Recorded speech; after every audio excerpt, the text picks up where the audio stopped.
An uptick in the prices of food items and other utility goods has driven May inflation up to 3.2%, a first in 6 months. But the government says this isn't seen to sustain in the long run.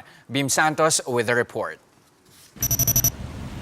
Inflation picked up in May after 6 consecutive months of slowdown. From 3% in April, inflation grew to 3.2% in May. This is the first time inflation accelerated since it hit a 9-year high in September last year of 6.7%. May's inflation rate, however, was still within the central bank's 2.8% to 3.6% forecast range. The growth was largely driven by an increase in the heavily weighted food as well as utility prices.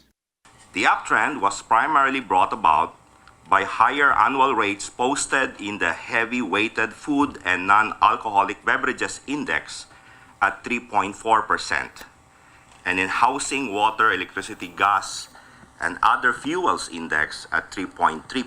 Right now, we just observed that vegetables, fruits, fish registered higher figures in May.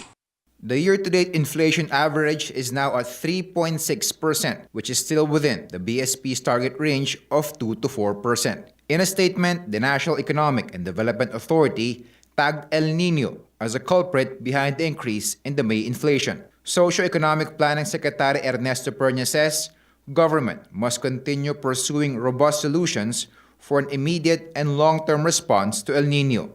Pernia adds that upside risks to inflation include the threat of African swine fever entering the country, the increase of rice prices in the international market, and volatility in global oil prices. Bim Santos, we are One News.